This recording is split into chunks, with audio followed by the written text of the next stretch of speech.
What is going on, everybody? Welcome back to Main Event Mixer number 23. I am Mr. Cincinnati, one half of the Wrestling Junkies podcast. We have seen the podcast ad, my cohort, briefly pop in the screen there, but I had to spill right before we got on. I'm sorry. It's all good. It's one of those days. The weather's all over the fucking place. We're just kind of, the WrestleMania vibes are in effect, but things are very, very much moving around. We got Great Brown Hope in the house from the West Coast. Good to see you, my friend. Thank you, everybody, for joining us tonight. Again, I'm Mr. Cincinnati, one half of the Wrestling Junkies podcast, and joining me tonight, my compatriot, my work husband, my friend, my ally, my comrade, podcast dad, join us tonight. Shoops, how we doing? Oh, hey. Yeah, that's you. I'm good. I'll see you in about 2 hours. Yeah, it's gonna be fucking great. Box under the podcast ad, we have got the king of the Vicious Rants, Tim Vicious himself. Tim, coming off of an incredible fucking conversation with TNA superstar Moose. I have not seen you at least on camera in a while, but congratulations once again on that conversation. How are we feeling, man? I'm doing good, man. And to that, I say, there we go. Good. There we go. Love it. Last but not least, we've got one of the kings of the live watch along here, Tino's Time host. Tino, you have had a busy fucking week, man. I mean, we've seen everything that you've been putting out. You have done live streams of all the live TV. You have done 2K simulations of night 1 and 2 of WrestleMania. How fucking tired are you right now? I'm surprised I'm still up. Honestly, after last night, now that it's over, I low-key think I fell asleep during the national disasters introduction, like their speech yesterday, because I all of a sudden jumped up and I'm like, wait, I was like, I missed one. And it was funny because me and Kyle were talking about, I kept messing with Kyle. I'm like, you're gonna come and hang out with me, right? And he's like, you're gonna fall asleep, aren't you? I'm like, no, I'm not. I'm good. I definitely did fall asleep, but I'm good. I'm going, and hopefully I get some boost of energy because we haven't even started WrestleMania yet. And I mean, this 3-hour kickoff show right here is killing me already. So yeah, it's really good. It was a good way to got our juices flowing for the morning, as Stanley delivered did. Dude, I can agree more. I think this was a perfect show to set the tone for the weekend here. We're going to be breaking all that down. Before we get into all of that, thank you guys so much for joining us once again. Make sure you're giving the Main Event Wrestling Network a follow at mainevent_net on all social media platforms. Again, if you love live podcasts, blogs, fan art, memes, watch-alongs, you name it, we have it. Incredible group of people that we work with at the Main Event Wrestling Network. We are on the road to 100 subscribers on our YouTube channel, so like, share, subscribe, podcast dad. Tell our friends what they should do. Tell one person, because you're going to definitely talk to one person at least once this weekend. If they're not subscribed to any of the channels on here or the Main Event Network, please tell them to go out and check us out. We're having a fun weekend. It's WrestleMania weekend. Just come hang out. We like to talk wrestling. We love live blogs, wrestling. I'll shit on sports teams if I need to. If you're not a Philadelphia fan, I'm going to talk bad about your team. Just a heads up. But hey, come hang out with us. Okay. Yeah. I mean, it's still a good point. It's still a good point, even if it was delivered with just utter disdain. Shout out to our sponsor as well, Gorilla Press Apparel. Remember, GorillaPressApparel.BigCartel.com. Use promo code MEM24. Gets you 10% off site-wide. There is some brand new merch out there, including from the Wrestling Junkies podcast. So go head over, check that shit out. We've also got Main Event Mixer number 3 of the weekend coming up tomorrow at noon Eastern. We're going to be breaking down night 1 of WrestleMania, previewing night 2. So again, like, share, subscribe. You do not want to miss out. Incredible night of action ahead here, and there is a lot of excitement and anticipation. But getting ahead of myself. Let's start with what happened this afternoon. NXT Stand and Deliver is officially in the books. 7 incredible matches here. We've also had some side wagers going on within members of the Main Event Network. There is a lot to like about this. So, Tino, I'm going to start with you. Just before we get into each individual match, just give me your thoughts on the card as a whole. I mean, I thought it was very good, and I mean, every match had their own different type of like feeling about it to me, where I just felt like even like the tag team match, like there was just certain matches that I wasn't like too excited for, and all of them very like delivered as Stand and Deliver, and it was really good, and it's always impressive to see these NXT superstars go out there and do it, because sometimes, and even in the past, and I was saying it during my show while we were live, I'm like, some of the takeovers Stand and Delivers used to be like the best of the weekend, so. It was really good, and other than the time it being on, I mean, that might be my only gripe, but all around a really good show, and we got some new champs and some new things going on, so should be good. Yeah, no, there's a lot to like for sure. Tim Vicious, tell me your thoughts. It lived up to its name. They stood up and they delivered. They set the bar, walked to the back, and just told everyone performing this weekend, top that. Yeah, I think you have to add 2 of the matches on the match of the year list candidate with the main event, and I thought the North American women's ladder match was excellent. So yeah, overall fantastic card. Yeah, no, let's get into it. Let's talk about the pre-show a little bit here. Fatal 4-way tag team match to determine the number 1 contenders to the women's tag team championships here. If our producer could get the graphics up one by one, so I know which match we're kind of keeping up with. I do not remember the exact order that the matches were in. I was moving in and out today. I apologize. Thank you, Podcast Dad. But let's talk about this match here. Really, the big surprise I think that got a lot of people talking here is Roxanne Perez on the pre-show for Stand and Deliver. Podcast Dad, I'm going to kick it over to you. Your thoughts on this, first and foremost. I hate it. I don't like it. I think Roxanne should have been used for something way better for WrestleMania weekend. But I'm trying to look at it in a positive light of maybe she would have got lost on the WrestleMania card. I don't know. It is what it is at this point. She wasn't going to win the North American ladder match. Would have been cool for her to be in it, probably. But I don't know. That's just kind of where we are. It is what it is. At least she was actually on something this weekend, as opposed to what it looked like 2 weeks ago, where she wasn't going to be on anything. So she's on something. Maybe there's an injury. I don't know. Like, she didn't do a ton in the ring and then walked out. I don't know. I don't know what's going on. I can't speculate what's going on. As for the match, a little surprised Gigi and Tatum won. Definitely surprised Metaphor was eliminated first, and then Roxanne and Cora after that. But happy with Gigi and Tatum, because I think that's a solid team, those 3, that they don't need to break up anytime soon, and maybe a tag title run would be fine. And if they get those titles, they're feuding with the TNA Knockouts tag champions right now, so that kind of plays into everything that they're doing cross-branded. And we did get the announcement that Worlds Collide is coming back, so maybe they kind of set something up with that. Podcast said, not only is Worlds Collide coming back, but this is a crossover with fucking AAA. Tim Vicious, I'm going to kick this one over to you. I mean, this is a partnership that, we've seen WWE try this and tease it before, especially, in kind of the new generation days, but this is going to be exposing Lucha Libre to a brand new audience. Your thought on this this particular pairing with NXT as far as Worlds Collide goes? I'm all for it. It kind of brings me back to the memory when Mickie James made her first surprise appearance at the Rumble when she was still Knockouts champ. She did an interview like a few days after that and said, I got a call. John Laurinaitis said, new policy, no borders anymore. And that's all I keep thinking anytime we hear we got a partnership with this company or this company. Yeah. Okay, yeah, they're tearing down the borders. As far as the pre-match goes, I missed like the first half of it. I was helping my parents with Easter stuff for tomorrow, but I caught the tail end of it. I caught up to when Metaphor got eliminated to the end. I was confused with why Roxanne was just like, screw this, I'm out. But the ending of Stand and Deliver itself kind of made sense. And I don't want to give any more spoilers on that because we're going to be talking about that in a bit. Yeah. Okay.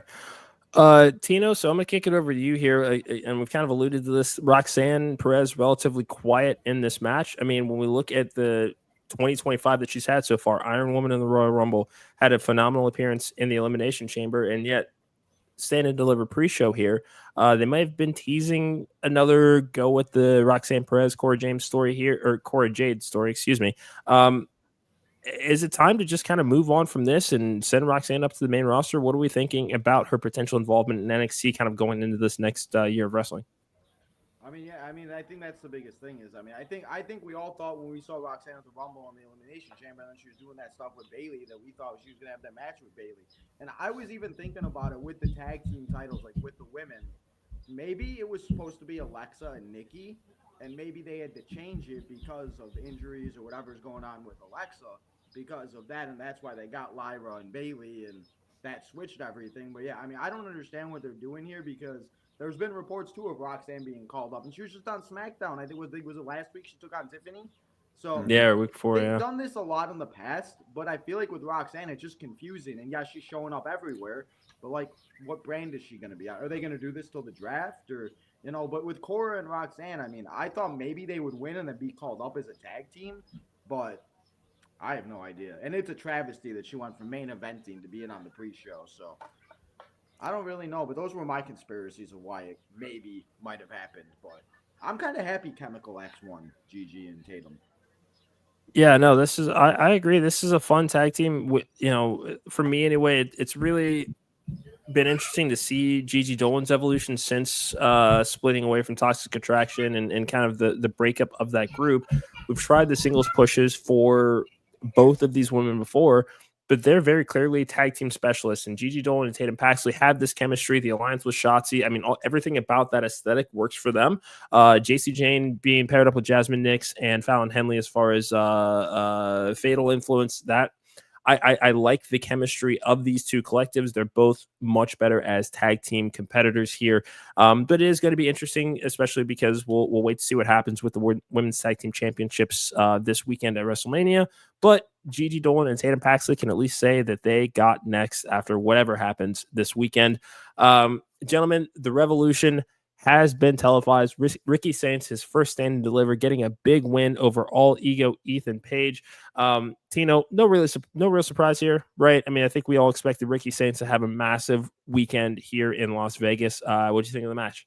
Yeah, I mean, I thought it was really good. And I mean, when these two started doing it the last few weeks, I was so excited to see this go down because these have been two guys from AEW that I've really enjoyed forever. And they just obviously never got what they were supposed to be. And I mean, even what Ethan, like I asked my cousin like a year ago who Ethan Page was, and he didn't know who he was until we went to an NXT show in Chicago, and all of a sudden he loves them. And it's just like, it's crazy how much like when they go from one company to another, they can like, people just love them. And they put on a great match. They did what they had to do. And it's cool to see Ricky Saints go out there and win and just finally go and just like be able to do what we all know he can do. And I'm really interested to see because it is in New Orleans next year. So wonder if he has a champion at this time next year, and maybe they kind of like play into that with it being in New Orleans and all of that. So yeah, I think you almost have to. I mean, it's very rare that you can have a WrestleMania where there is a hometown star attached to it in some degree. So I'm kind of along the same lines of you that that's something that we will look at closer to. I'm a man. I love it. Apparently, I can't even do my fucking job anymore around here. Tim Vicious, let me ask you this. Ethan Page, counting the lights here, is it time for a main roster move for All Ego? Yeah, definitely. I'm all for Ego moving to the main roster. I could see him actually feuding, going to SmackDown and chasing after the US title, provided it's against Knight. If it's against Solo, then no. Then he's just going to be getting fed to him. You don't need that. But if he, I definitely could see Ego thriving on the main roster. And as far as the match between them two go, I absolutely loved it. My biggest takeaway was, and this is going to sound crap, and I don't mean it to, how long it took before the crowd started chanting Tony's fumble. Yeah. It took a little longer than I expected them to. They did. The crowd had to wake up, though. Let's be fair. It was like it was 10 a.m. What time for Las Vegas at that point? Yeah, 10 in the morning. Yeah. And chances are a good chunk of them were probably there at like 4 in the morning last night hearing Hunter's speech. Yeah. Hey, for those who stayed up to watch that, good on y'all, because I didn't care. It was a good match. Yeah. Ethan Page will go to the main roster. I'm agreeing with what everyone's saying. Like, he's main roster bound. He doesn't need to do anything else in NXT. Yeah, it's pretty good. I can't really add too much more. It'll be interesting to see who's next for Ricky. Yeah. Nobody kind of stands out right now, but we'll see what happens. Yeah, no, it's and I feel like that's okay. And we kind of get into this habit with NXT shows of it usually takes them kind of a week or so to reset, to have the champions reappear on TV, and kind of give them that week off. But yeah, no, again, quality match. Ricky Saints getting a massive victory here, big moment.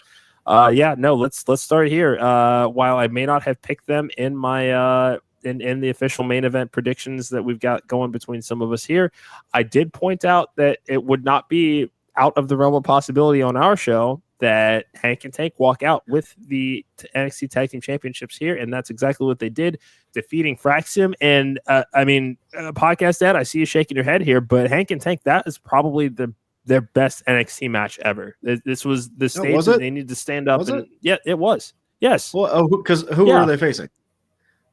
They were facing Fraxium. Would you just Okay, good. So talk to me when this title run's done and tell me what their best match is going to be. Well, I feel like we all kind of know what their next match is going to be too.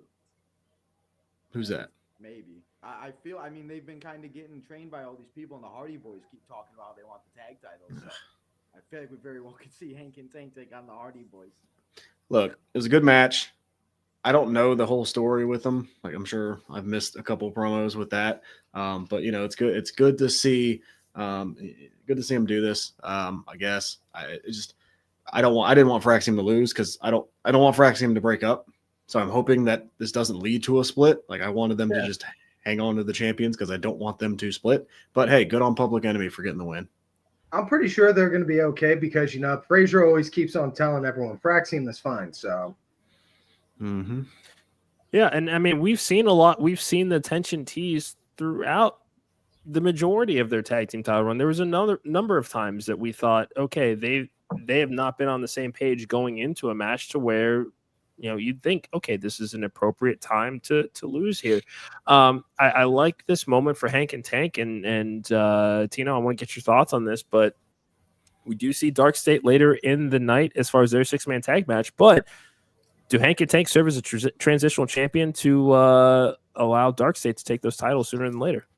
I think that's exactly what they are. As sad as it is, I feel like this is more of a WrestleMania weekend moment, kind of like a Zack Ryder. I don't know if it's going to happen on Tuesday, but I do feel like they probably ain't going to hold the tag titles. They were able just to get their moment, and it is kind of cool. It's kind of cool to see their story go out from being security guards and now becoming a tag team and all of that. So, but as you guys were saying and everything, I don't know about Fraxium. I don't really know what they do, and I really don't want to see them break up because they've been doing so well together. And yeah, they had their single matches on SmackDown, but I mean, should be very interesting to see where they go with this tag division in NXT. Mm-hmm.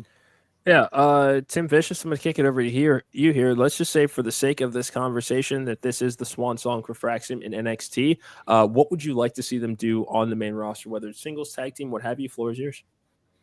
I'd say tag team, and I could see them more so working Mondays as opposed to Friday, and specifically because Friday they already got a whole ton of Lucha High Flyer guys, and just don't want them to get lost in the shuffle with the quote unquote flip flop dive guys. You know what I mean? Yeah. No, I get that. 1,000%. And it remains to be seen. I mean, the tag team division needs a lot of work, and I'm sure that we'll get into some of those things as this show progresses. However, I gotta say, we had one of the matches of the year here, the Women's North American Championship on the line after Stephanie Vaquero relinquishing it. Sol Ruca snatched several souls and stood atop the ladder. Tino, this seems like kind of a getting back on track with Sol Ruca. She had the nasty knee injury in 2023 that really derailed the momentum that she had. She's standing atop the mountain now. What did you think of this match? What do you see next for Sol Ruca? I loved it. I was so happy that Sol Ruca. I had her Lola Vice winning, were like my 2 picks and everything. And I mean, I love ladder matches. I mean, I think, and I know we might talk about it, but it's a travesty we're not seeing the TLC match on freaking WrestleMania. I love ladder matches. Yeah. them going out there, and all the women went out there and had their own little moments and did every single thing, even like Thea jumping off, like, or being pushed off the ladder. It's incredible that what some of these women go out there and do. And as you said with Sol, she had that, like, she was going to win a championship before she got injured and everything. Yep. And now it is so cool to see her come back, be able to do this. And she is also she is 2-belt Sol. We can't forget she beat Candice LeRae out for the Sol 2 title. Yes. So can't forget that. But no, it's so cool. I'm so happy that, you know, and it's so cool to see these girls go out there and, you know, because I was kind of worried it was gonna be like Kalani Jordan or something, but, you know. Yeah. Good to have Sol. Tim Vicious, we saw, and as Sol Ruca is holding the title, there was a close-up of Zarya, who did not look super pleased that her tag team partner has hoisted the gold in this ladder match. Seems like that showdown is coming sooner than later, and no pen to paper, no match announcement yet or anything like that. But Sol Ruca, Zarya, one-on-one, who you got? Between Sol and Zarya, if it's just the first one-on-one meeting, non-title, I would say Zarya. When you do have them do the rematch, make it at Battleground, I would then say money would be on Sol. Just for the story, just to build that kind of a story. Yeah, and I mean, they really do have a lot of I mean, their chemistry together is phenomenal. As far as, I mean, we've seen the strange bedfellow tag teams. It's a story as old as time. But Podcast Ed, this is one that seems to work here. There's some natural chemistry that we might still see them try to go after some tag gold for a while. We know that the Speed title will not be seen on television anywhere anytime soon. How long until Zarya snaps? First of all, shout out to Zarya. She took some huge bumps in this match. Like some crazy, I don't want to take those bumps ever in my life, bumps in this match. Yeah, I give it a couple weeks. I would say that. I think we're going to see it. Like, she's going to get overshadowed. She's going to get pissed. There's going to be a snapping point, right? Maybe this could be the program going into like SummerSlam weekend for NXT. And kind of have that be your big mid-card women's title match. Yeah. But yeah, this is just a great match. I can't compliment it enough. Yeah, no, it's again, and you say it on our show all the time. As far as that finisher, the Soul Snatcher, it's one that you can do much like the RKO out of nowhere. I mean, off of the ladder, does a double one, you know, just off of the ropes. I mean, it is a very versatile finisher here. But I mean, yeah, this was one of the exciting matches of the night here, and you know, that's one thing I gotta say that I really enjoyed about the show overall is that the pacing was consistent. I mean, the in reaction was great, but there, you know, no real surprises, just enough of like, hey, this is just a damn good match and we're enjoying ourselves here. This next match brought the drama. We had Dark State defeating the D'Angelo family, the underboss kicking the Don of NXT in the balls here. Podcast that. No, there we go. What do you think about this? I think we kind of teased that this could be happening for a while here. What do you think of the match? What do you think of the moment? The match was good. They played up the moment very well, I thought. Teased us a lot. So I'm happy that they actually went through with it. We'll see what happens. I know it's no secret that I'm not a huge fan of the family. It's just not a gimmick for me. I don't enjoy it as much as other people. But yeah, it's at least a fun dynamic. I do think it is, I don't want to say concerning, but maybe a little weak that like the Dark State was beat. If this turn didn't happen, it looked like, so it kind of makes them look a little bit lesser. You know, they're still not the main focus of the story. That may come around on Tuesday when Stacks reveals like he's a leader or something. But I don't know. The match was fine. I think we needed a little bit of a let me up between the ladder match and then the 4-way. So I'm not going to get mad at this match at all. It was good for what it was. Yeah, Tim Vicious, I want to get your thoughts on this because Podcast Ed, I mean, he said this a number of times on our show, a gimmick very much like the D'Angelo family. There are times that it can border on campy as opposed to the sort of, for lack of a better word, cinema that we're seeing in pro wrestling storytelling here. Looking at the landscape of this fracture within the D'Angelo family. What can we see as next for them and kind of their trajectory, not just on NXT, but let's just say main roster in 2026, 2027, now that we're starting to see some conflict within the family? I'm just going to put it out there first and foremost. Stacks went straight up Fredo. Anyone that's seen Godfather 2 gets the reference. Mhm. As far as with where they go from here, I know obviously Tony's going to want to go to war against Stacks. He's not siding with Dark State. So I don't know. Maybe they can go and say, hey, listen, we're going to go and put pause on State for now, but now we're going to go after Stacks. As far as within the coming year or so, I'm not sure because the gimmick, I'm trying to think of a nice way to say this. It feels like a PG Sopranos. Yes. That it feels like PG Sopranos, really. And you can't have wise guys be in a PG environment. And I know this because I grew up around those kind of dudes. Yeah. I just think it's tough because of what the Bloodline did. Like that felt more like serious, you make it more serious mob they came off more professional, more business like. Like I'm way more afraid of Roman Reigns than I am Tony D'Angelo. Yeah. And Tino, I want to pose this one to you. Podcast dad, the fact checker, watch Stand and Deliver with me today. He threw out an idea that I had not really thought about before, but I want to get Tino's take on this.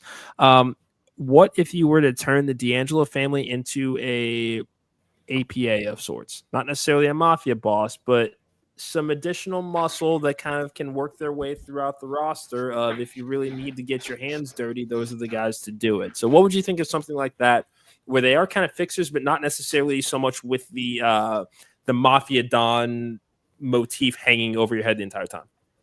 I mean, I think that would be perfect. I mean, I think something like that would be exactly what they need to do, because the fact with Stacks, I mean, him turning on Tony, it should be very interesting because, I mean, we've seen with these turns, sometimes they don't really do it, and that just, maybe I have PTSD and everything, but it should just be very interesting, like, where they go and who sides with Stacks and who sides with Tony. Is, is Adriana going to go with them and everything else like that? But yeah, I mean, and it would be good to do that because then you could, like you said, bring somebody else in and maybe get them to start kind of getting over, because obviously Stacks is going to need a little bit of help to deal with what he just caused on this morning. And honestly, I think that might be the most shocking thing so far, because there's a lot of things I've called so far that, like, this weekend, and I wasn't expecting that. I really was not.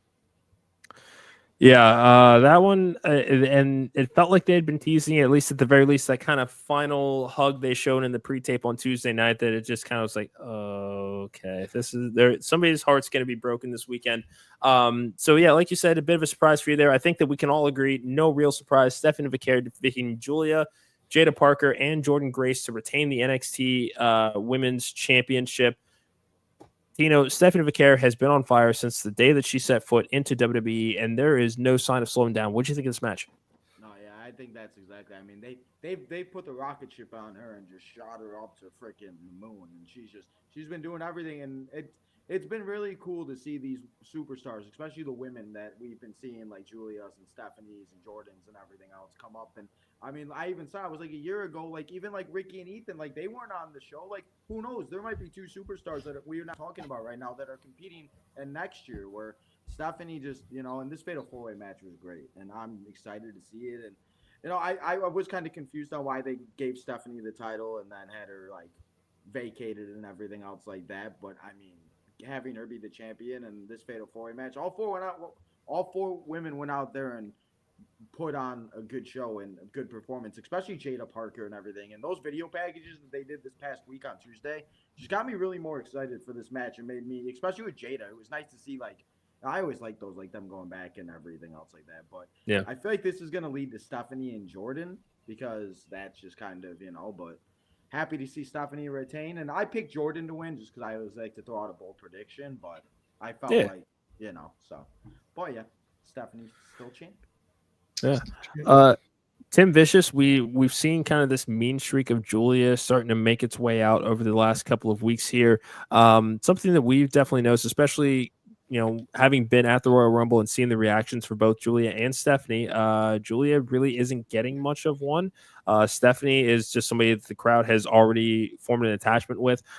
Is now the right time to turn Julia heel? I mean, no reaction versus a boo. I mean, they're two very different things, and it seems like it's probably going to be easier to get people to boo Julia than it is to cheer for her. So is this the time to create the next great villain in NXT? Yeah, I would definitely say so. You can have her do a short-term heel run and then push her onto the roster. SummerSlam soonest, end of the year latest, I would say. You could even have the Rumble be her official main roster debut. But Julia, excuse me, I could definitely see that with Julia, and I feel like she kind of fell victim of her and Steph came in roughly at the same time, and it was, well, one wound up getting more of the spotlight. Yeah. Podcast Dad, what's next for Jada Parker? What's next for Jordynne Grace? I think a feud. I hope, but it's something that they need because it looks like they're going with Roxanne for Stephanie. This was a good match. Maybe they could do a number one contendership with Jada and Jordynne Grace, and maybe throw Julia in there as well. But yeah, this match was a good match, but almost felt a little bit predictable. So I don't know. Yeah. I don't know.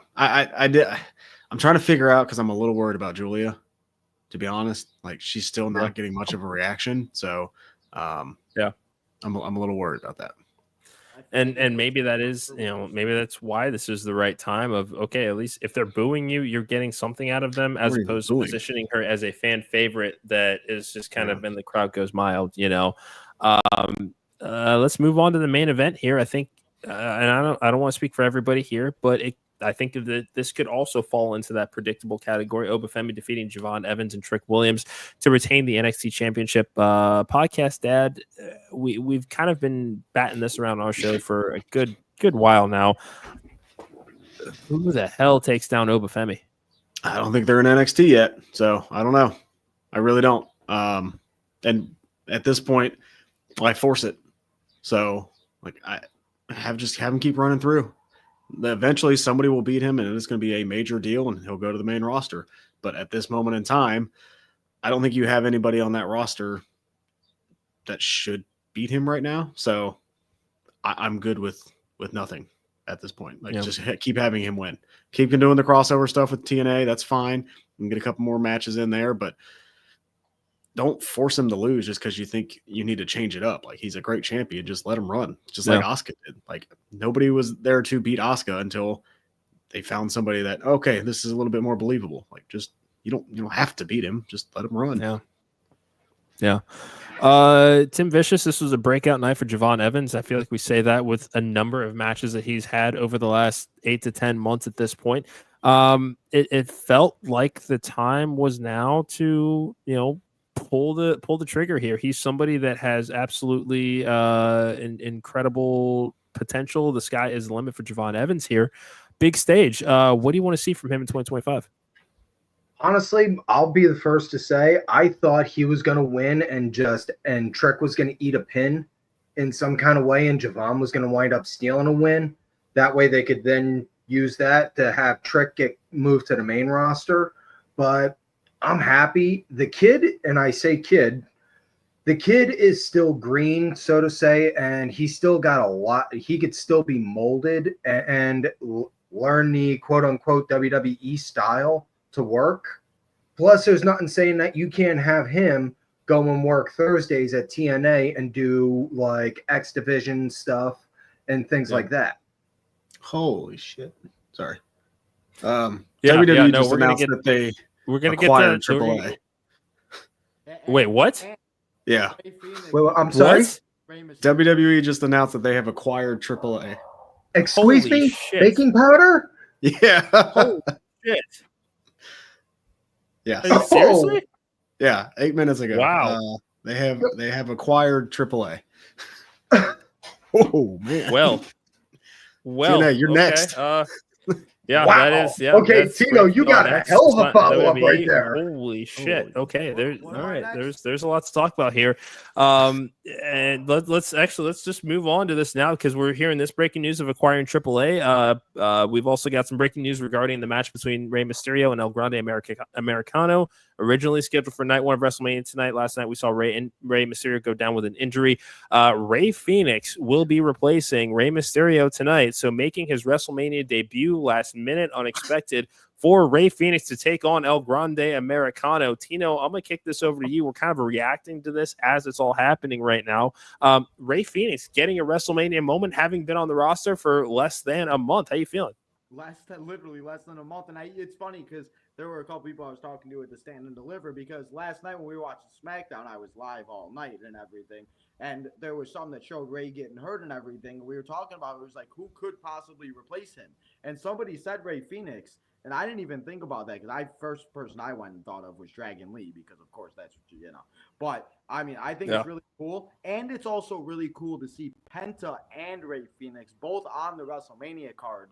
Yes, they're on different nights, but maybe next year they're competing together. So I know as brothers, that's got to be really cool. So should be really interesting. Hopefully we find out who the heck the identity of El Grande Americano is, because it's. I have a theory on it. I said it on my show. Based on the size and build, I think El Grande Americano is none other than Omos.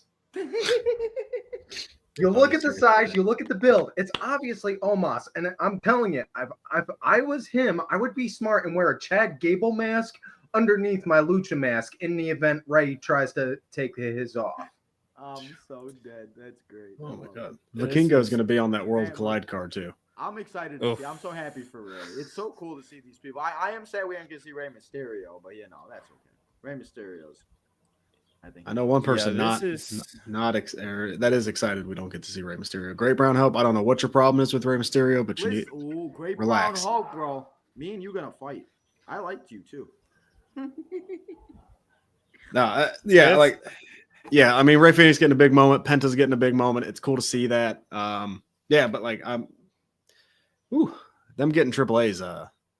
That's kind of crazy. A massive get. That is just a massive get. And I mean, they're trying to go global. The ID program also throughout the Indies as well, and I'm sure that we'll all talk about that on our respective shows as well.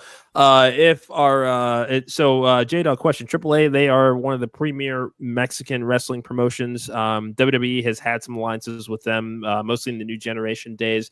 That were certainly more fruitful for WWE than they were for AAA, but we've also seen AEW have a number of wrestlers partnerships with AAA. Like with the inception of AEW, there was a lot of work that they were doing, especially during the days of Kenny Omega, kind of being the best bout machine and the belt collector. So for AAA to say that they're going to sell to WWE, I mean, this is a new pipeline of Lucha Libre talent to go right to WWE, and it's gonna be fucking awesome. So definitely worth monitoring. But let's move on to the rest of the card here. I know we're getting kind of pressed for time here, but the match we've all been waiting for, the Ring General taking on the 2025 Royal Rumble winner, main event Jey Uso. Gentlemen, I think that we can say that this build has been frustrating at times, to say the least. Then it's been bloody brilliant at others, quite literally. Tino, give me your thoughts on this match and your prediction.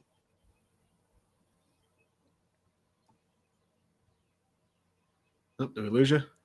I think we lost you here. I don't know if you're on mute, but I think we lost you there. Oh, what about now? My bad. I don't know what happened. Yeah, you're good now. Oops. Well, so I mean, I think it's going to be very good, and I think this match, and I think that's the big thing you said about like the build and everything. This is the first time, and I didn't even think about this until this week. WrestleMania is usually in the beginning of April, so they had a couple more weeks that they had to build, and they probably were like, "Well, we don't know what to do." So it's like these rivalries have kind of intensified the last few weeks and everything, especially this one, because for a minute there, it was just like, what are we going to see? And I mean, once Gunther did what he did to Jimmy, it was just like, okay, I love to see it. And the way they made Gunther look in that with the blood and everything was just great. So I think, it's starting off WrestleMania. It's going to get the crowd up. We're going to be yeeting all over the place, Michael Cole, Pat McAfee. I think there's only one winner. It's got to be Jey Uso. I mean, it only makes sense. And if you did all this for Gunther to win, I mean, I don't know. So I think Jey is going to take the win tonight, start off WrestleMania. Tim Vicious, hit me with that prediction. Yeah, I think Jay is definitely gonna win, and we've all said it and you highlighted it at the beginning. The build up at first was really slow and kind of stagnant like, but once Gunther did that beatdown on Jimmy, it was just like, oh, okay, now you piqued my interest because I don't know how else to describe it, but Gunther basically went 2009 Randy Orton on him. And I'm really interested because my thing is, despite everyone thinking, oh, well, Gunther can't lose, even when he has lost, he's made the other person look like $1,000,000. Yeah. And you can't really argue about that, especially Jay is good, you know? Podcast Dad, are you feeling like, because I know that you have been waiting for this, Gunther. You have put this on our TikTok. How are we feeling about the fact that the Ring General might be walking into WrestleMania with a championship, but might not be walking out with it for the second year in a row? I'll be real quick.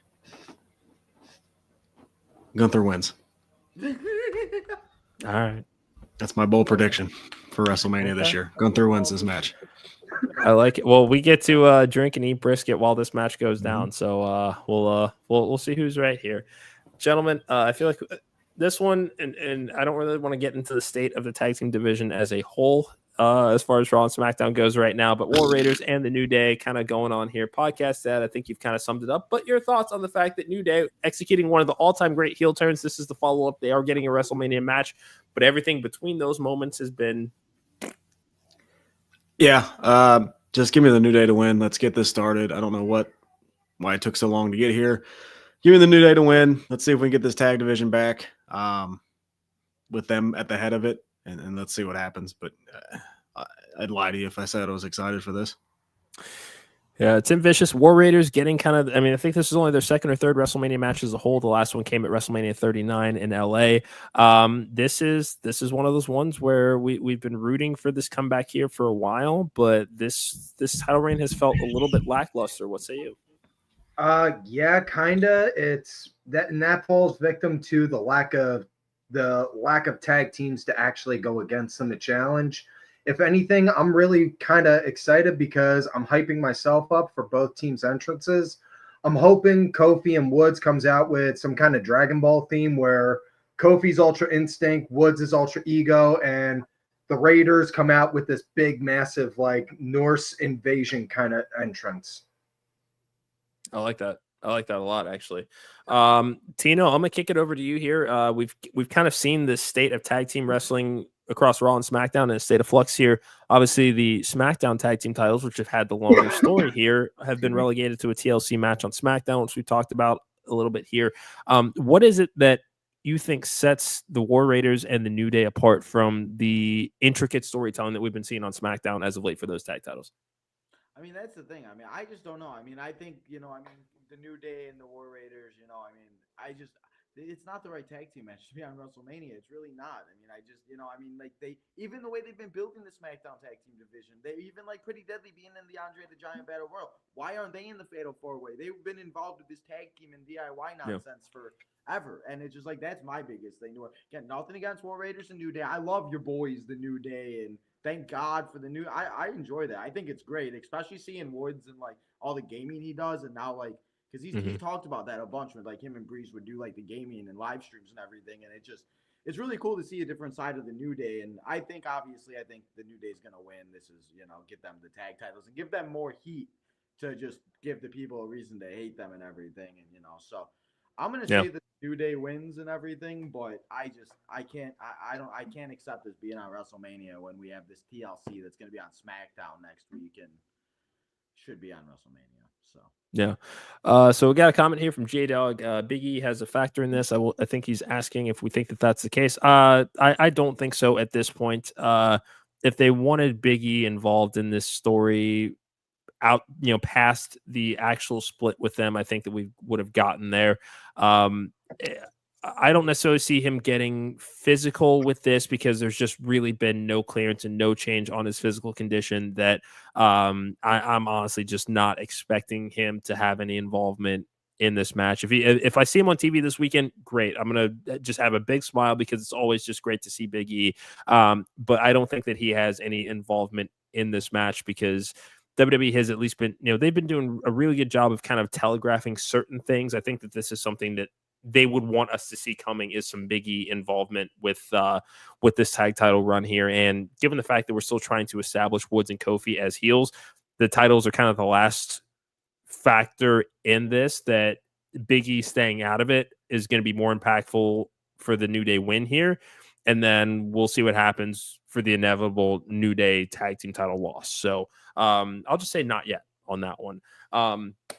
Tino, you talked about how easy. Yeah. Sorry, before I forget, I think if the New Day are going to lose, I think it's because of Big E. So before I forget to say, I think that would be Fair. the one they do lose, is if Big E does get involved. But yeah, I don't see him getting involved. He's doing the pre-show. Too busy. Yeah. You talked a little bit earlier about the New Day getting people to hate them. Somebody else that has been doing a damn good job of that is Naomi, taking on Jade Cargill one-on-one. This is, I believe, the first time in the history of WrestleMania that it's been a one-on-one match that has no stipulation or no championship on the line for the women's division. Just a straight singles match with a damn good story behind it. Podcast Dad, we have been waiting since November to get to this point. Naomi is feasting right now, doing the best work of her career. How pumped are you for this match?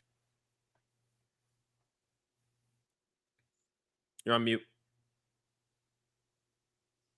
I am on mute. Sorry. There you I go. got kids running around in the background. I think Naomi's been doing a great job. I'm going to be disappointed with the result of this match because Jade Cargill is going to win. But I think in a loss, Naomi's going to look great. So I'm much more excited for what's next for Naomi after this. Let's put this to bed. Let's be done with it. And let's get Naomi in that title picture. Jade, you can do whatever you want, but I'm way more interested in Naomi right now. Yeah, Tim Vicious. Naomi has been on a tear to start 2025 here. Again, some of the best character work that we've seen her do since she has returned. And this is a lot of why there was excitement for when she came back in 2023, was going away despite the tension with the previous administration and regime about the tag team championship. She went out, made a name for herself in TNA. Now she's back and finds herself kind of in that Nia Jax position of, holy shit, like you've leveled up here. And I want to get your thoughts on kind of what we're seeing with this new presentation of Naomi over the last few months. But to take a phrase from JR, she went out and learned a new hold, so to say. She did that. She killed it in TNA and came back, brought that attitude and that mindset with her and just shot off onto that rocket. As far as with this match goes with Jade, I definitely am expecting a damn good show from both ladies. My money is on Jade winning the match, but Naomi coming out of it elevated on a whole other level. I like it. Tino, give me your thoughts on this match, man.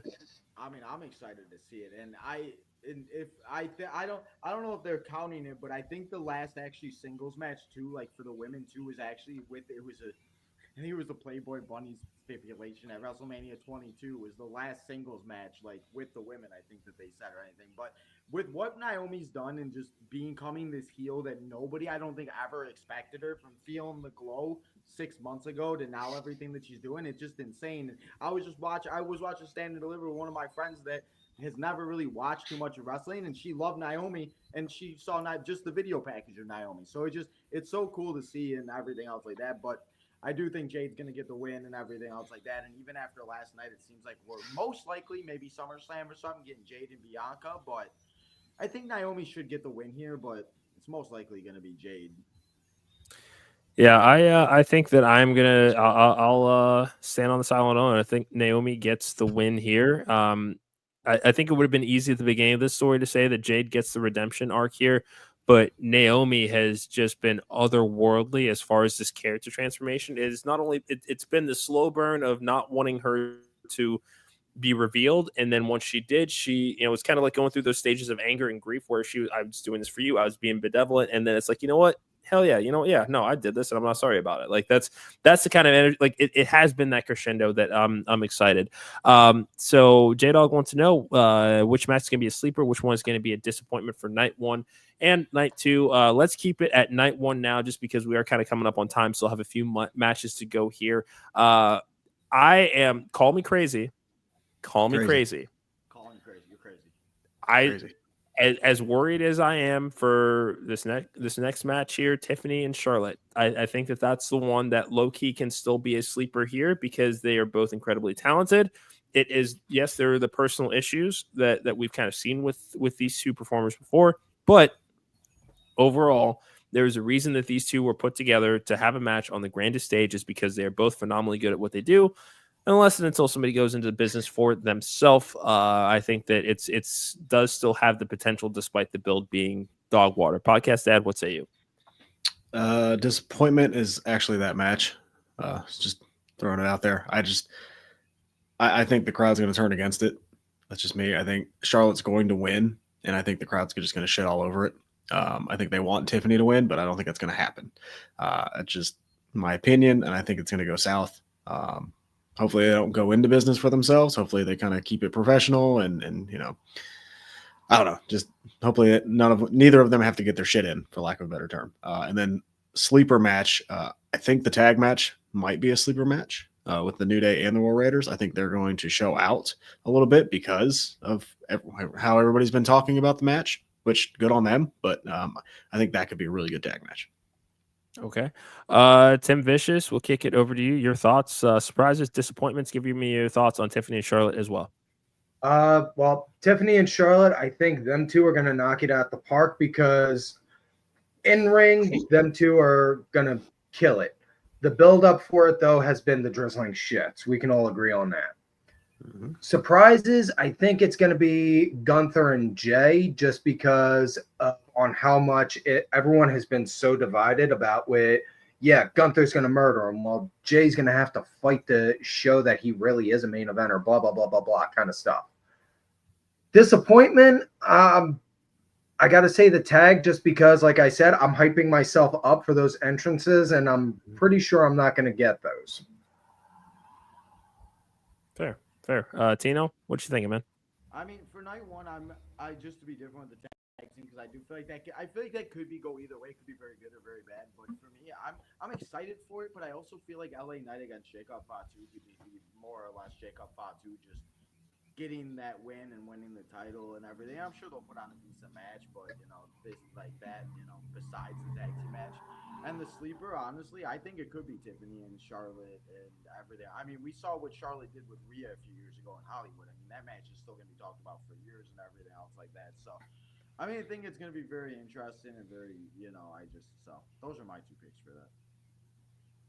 Okay. Hell yeah. Let's talk about this one here, just because this does feel like it is going to be the beginning of something fucking awesome for this guy. LA Knight taking on Jacob Fatu for the United States Championship here. It's no secret that Jacob Fatu is just a fucking animal. He's a diesel truck with a Ferrari engine that can play the fucking piano. Tino, is this the night that we see the breakout of Jacob Fatu and leaves the bloodline behind? Yeah, I think Jacob Fatu is winning. This is his moment. This is his time. As much as I love LA Knight and everything, it seems like they were just trying to get the title off of Shinsuke after everything obviously happened with his personal issues and that awful title reign and everything else like that. And I mean, I don't know. This is not the match I thought we were going to get at WrestleMania, but I mean, so I'm excited though for it. And I think, maybe Solo gets involved or something, because he doesn't have a match or anything. And I feel like you can't not have Solo on WrestleMania in some sort of way. So maybe we also see the return of the Tangaloa, and maybe we'll see a little something like that. Well, yeah, I think it should be interesting to see. But yeah, no, I'm taking Jacob Fatu to win. Sadly, the Megastar walked out as a loser.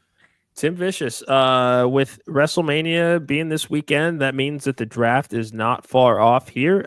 Is this the time for LA Knight to have a change of scenery, drop the title, move his way over to Monday Night Raw? Our potential new world heavyweight champion is going to need some challengers. Yeah, had to do that one. Sorry. But yeah, I could definitely see that. Have him go over, do a friendly, hey, let's just be buddies. I want to see who's the better man kind of bit. And then you could have it turn have Knight turn, and then have him go straight up mega heel like when he was Eli Drake in TNA. I like it. I like it. Also, shout out to Fernando hopping in the chats, one of the number one fans of the Wrestling Junkies podcast. Podcast Dad, I'm going to turn this over to you just because we know how much you love you some Jacob Fatu. Tell me what you see in store for this man in 2025. A lot. He's going to win the Rumble. I think I said that earlier this year. He's going to win the Rumble next year, but he's not going to win this match. LA Knight retains because of Solo Sikoa, and that's how you break up Solo Sikoa and Jacob Fatu. Okay, I like it. Short. I think I still got to go Samoan Werewolf on this one. I mean, it just seems like this is a WrestleMania for some big moments for some up and comers here. Your Charlotte or not your Charlotte Flair's, your Tiffany Stratton's. We've got Logan Paul having a massive moment with AJ Styles here. We got Braun Breaker, Penta, Dominic Mysterio, all poised for breakouts here. I think that I am going to go ahead and just say Jacob Fatu and J-Dog. Yes, I absolutely believe in Joe Hendry. I don't think that we see him tonight or tomorrow night. Unfortunately, that I don't think is going to be the case. I think he might be dealing with an injury. But, gentlemen, it's main event time. Triple threat match here. Oh, well, yeah, we've already talked a little bit about Tiffany and Charlotte. Is there any other final wrap up here before? Because Kyle's doing our graphics here. Any final thoughts on that train wreck of a match before we get into the main event? I hope it's right before the main event. Oh, sorry. I was just saying, I hope it's right before the main event so I can, get some more food. Hoping the fallout from this leads to somebody from NXT getting called up and then looking to challenge either or. Yeah, I like it. This match has been 2 years in the making. CM Punk, Seth Rollins, Roman Reigns, more like 12 in other respects, but all of this is these are three guys at the top of the industry right now fighting over the wise man, Paul Heyman. Podcast Dad, we know that the favor is that Paul Heyman will be accompanying CM Punk to his very first WrestleMania main event here. We've talked about this on our show here. What do you want to see happen tonight in this match? What do I want to see happen, or what do I think we'll see? Yes. Okay, what I want is CM Punk to win because I'm a mark, and I want to see him win in this first main event. What I think is going to happen is Seth Rollins is going to win because of The Rock. Tim Vicious, he has said that he said best for business as of late. I don't know if he got to catch SmackDown last night. Even though he was decked out in a suit, he was wearing a black turtleneck with a gold chain. Are we seeing some foreshadowing of Seth Rollins being the next member of this new collective? I don't necessarily want to call them the corporation, but The Rock is assembling a squad, and the Visionary might be. Yeah. I could see it happening. I'm not 100% certain though, because the lack of TV time the lack of TV time of Rock not being there would kind of hinder that. I mean, the build up for last year, Rock was on or mentioned almost consistently. So if he wasn't there, he was talked about as if he was. Mm-hmm. But I think more than anything, Punk is definitely walking out of this. Again, just like I said before, with Naomi elevated on a whole other level, win, lose, or draw, he's going to definitely show, no, listen, I am definitely a main eventer. If you don't put me on that next year, heads are going to roll. As far as the winner for the triple threat goes, my heart is on Punk. Smart money is on Seth. Yep. I like that. Tino, Roman Reigns is having a bit of a crisis of conscience at this point. We've seen him take to social media to reflect on the last 5 years as the head of the table and some of his actions that have alienated him from the rest of the WWE universe as a whole. He's going into WrestleMania for the first time in over 5 years without the wise man by his side. How does this impact his psyche and getting ready for this match?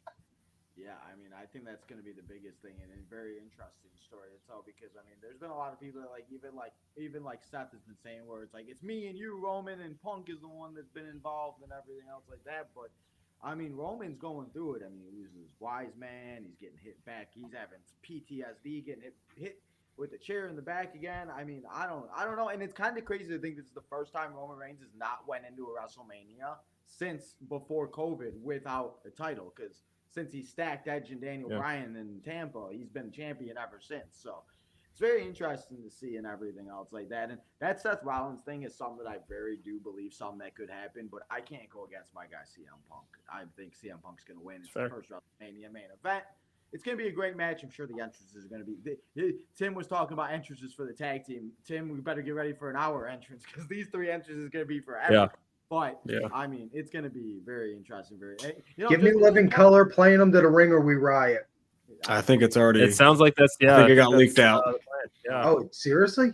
Yeah. Yeah, I think nice. that's Yeah, but there's definitely going to be a lot to enjoy here. I, in my heart, would also like to see CM Punk win this, but Seth Rollins, I think he needs this moment at WrestleMania here, especially if this is going to be coupled with a heel turn that I believe, desperately needs.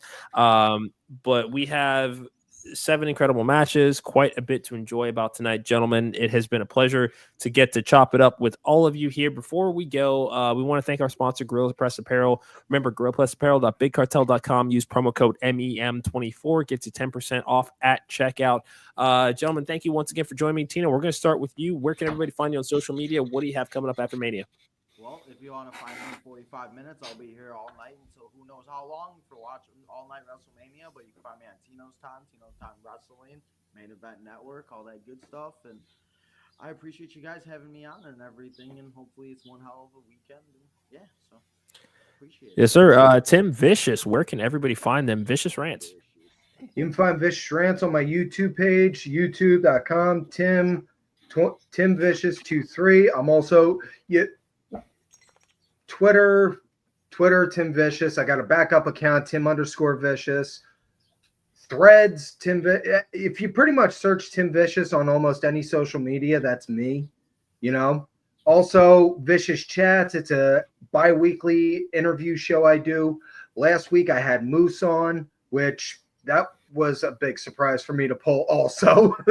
Also on my YouTube page, I'm putting out random shorts, my vicious words of wisdom, where it's constant jokes like money can't buy happiness, but it can buy you a Peacock subscription as well as pizza during WrestleMania season.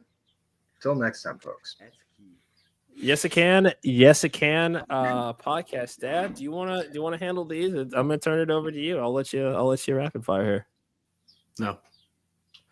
All right. Thank you guys so much. You can find us at Junkies Pod Monday to Thursday night, 6:30 Eastern. We'll be back with a brand new episode on Monday, breaking down WrestleMania. We got some incredible guests lined up for next week as well. Remember to follow the Main Event Wrestling Network at mainevent_net. Also, all social media platforms. Subscribe to our YouTube channel. We are on the road to 100 subscribers. We need your help to get there. Can I turn it over to you now to do this next part? Sure. Tell one person if you like what we're doing here. Please tell them, subscribe, come hang out with us, jump in those comments.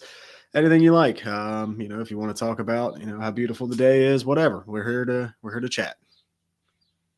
Love it. And shout out to Mr. OTM, kind of working the controls behind the scenes, getting all of our graphics up. Shout out to you. You can find the OTM podcast at Pod on the Mark on all social media platforms. Thursday nights at 8/7 Central. That is going to do it for us for the 23rd Main Event Mixer. For Tino, for Tim Vicious, for the podcast. I'm Mr. Cincinnati. This has been the Main Event Mixer. We are the Main Event Wrestling